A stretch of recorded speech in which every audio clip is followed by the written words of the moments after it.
Ainda não se sabe o que provocou o vazamento de 3 milhões de metros cúbicos de rejeitos de minério na cidade de Brumadinho, que fica na região metropolitana de Belo Horizonte.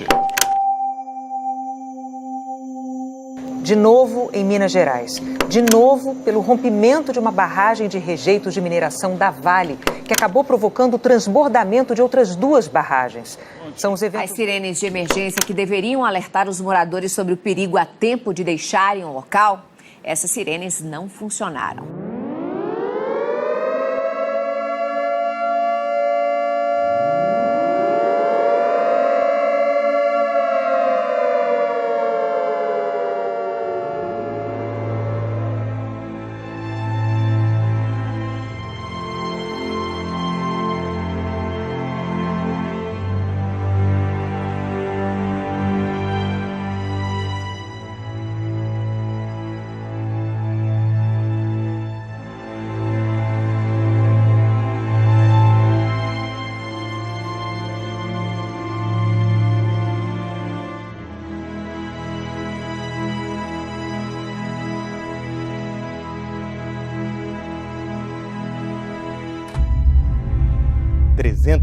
Pessoas continuam desaparecidas.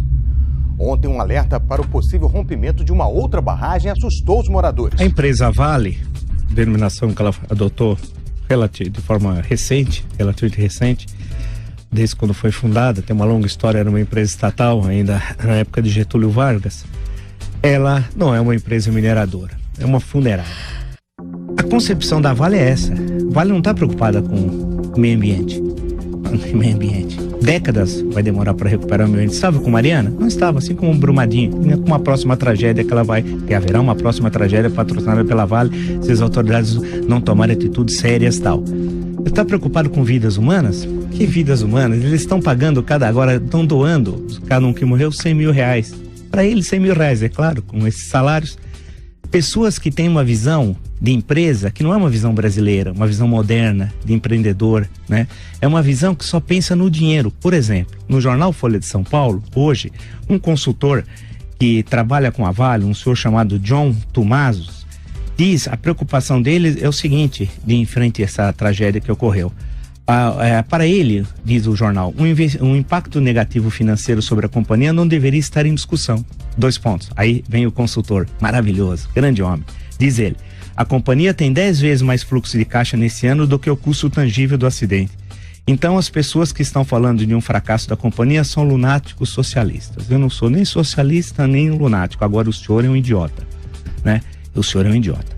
Ou seja, para o senhor está preocupado é com o custo financeiro.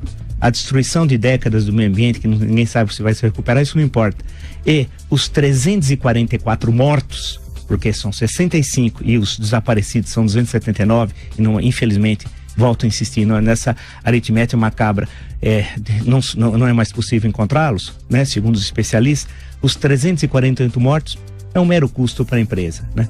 Então a questão que se coloca é que nós precisamos mudar o Brasil, estamos mudando. O processo eleitoral de outubro mostrou isso, mas não é uma tarefa fácil, é longa, mas depende de nós, depende da sociedade civil, e nós não podemos esquecer o trabalho dos socorristas para procurar desaparecidos e resgatar corpos é delicado e difícil. A lama prejudica o trabalho deles. Em alguns locais, eles têm de rastejar para evitar que se afundem no barro. O resgate deste animal dá uma ideia do quanto o trabalho é perigoso. Tá nervosa.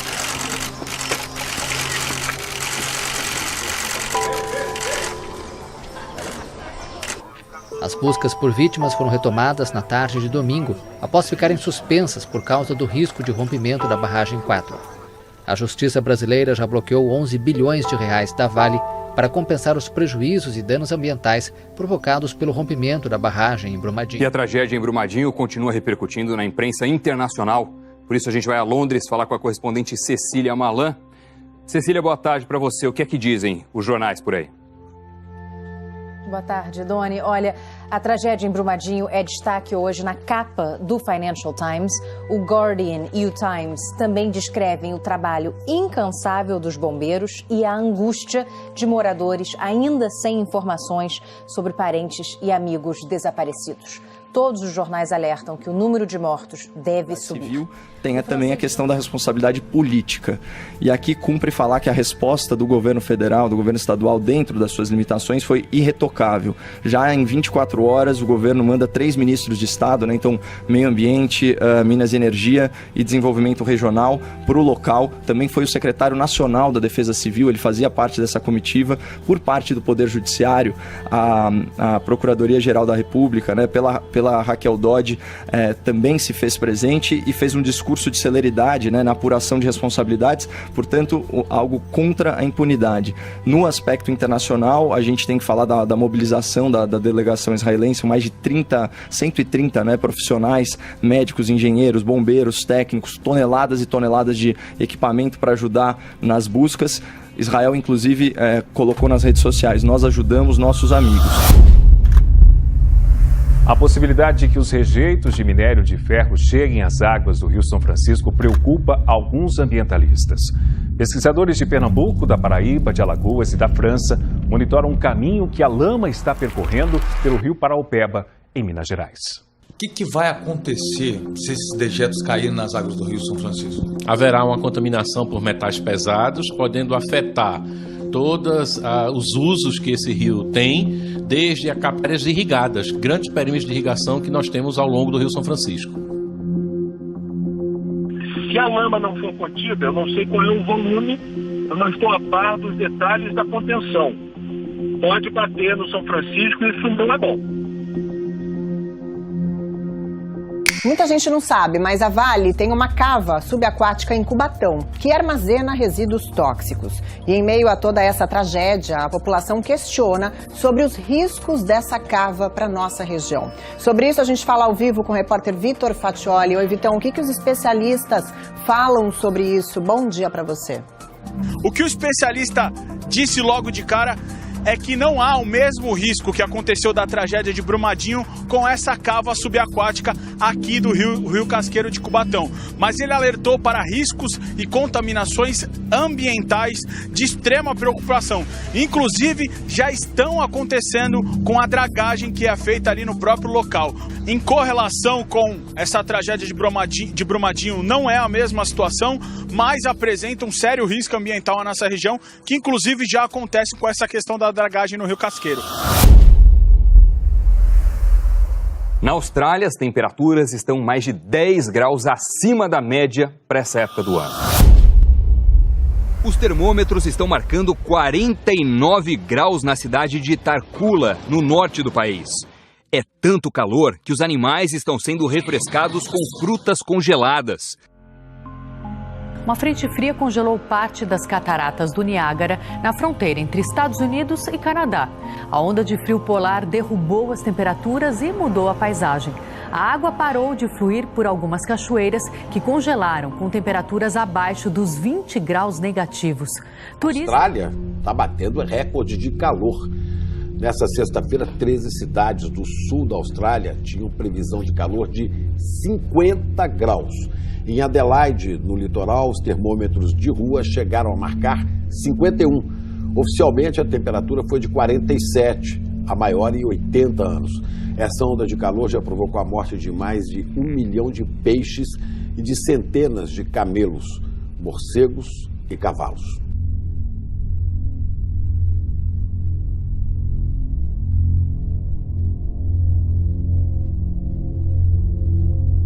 Na região sudoeste, o governo vai injetar oxigênio nos rios para evitar nova mortandade de peixes. O calorão afeta também as competições internacionais. Hoje, os tenistas do Aberto de Tênis da Austrália vão ganhar tempo extra de descanso entre os sets.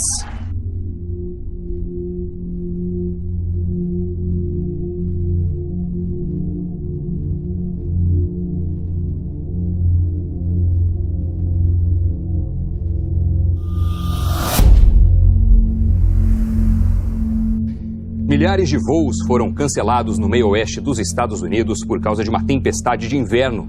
As autoridades estão preocupadas principalmente com o frio extremo. Em Chicago e em Milwaukee, a temperatura pode chegar a 20 graus negativos.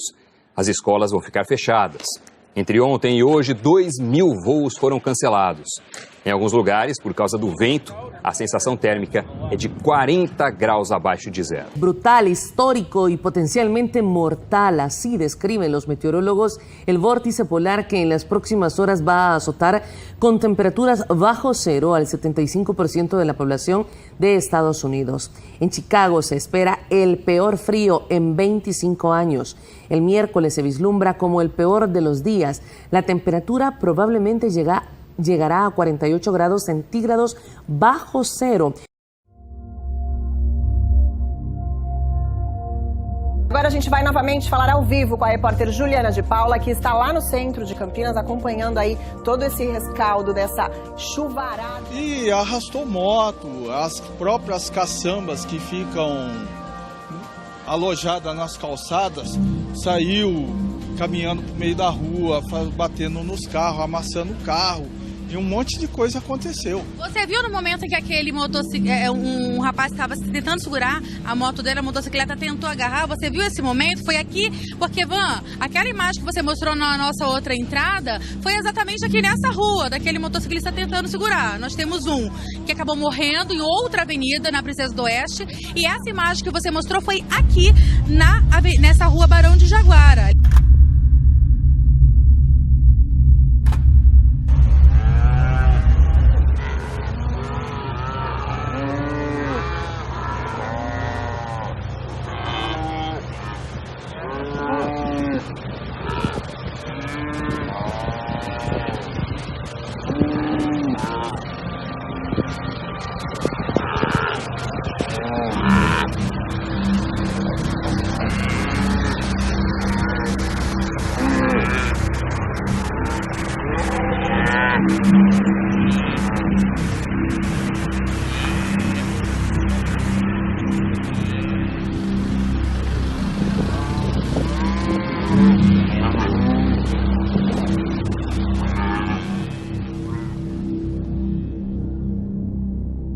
According to two new studies, an Atlantic Ocean current that helps regulate the global climate has reached a more than 1,000-year low.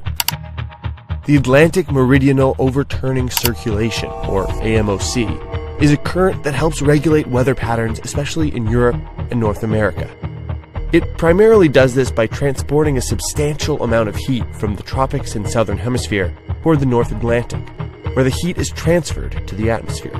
Changes in this circulation can have a profound impact in the global climate system.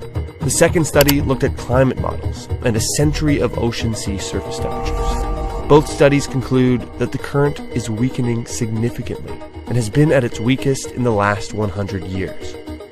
John Robson, a researcher at the University of Reading and one of the study's authors, told the Washington Post, "These two new papers do point strongly to the fact that the overturning has probably weakened over the last 150 years. These changes could mean more extreme weather across the northern hemisphere, as well as increased sea level along the U.S. East Coast. They could also have an impact on ocean ecosystems that rely heavily on ocean currents for their food supply. The challenge now is to keep an eye on whether the AMOC could reach a tipping point where the changes could become irreversible. What's causing the current to weaken, however, is still up for debate. And there are some scientists who still remain skeptical.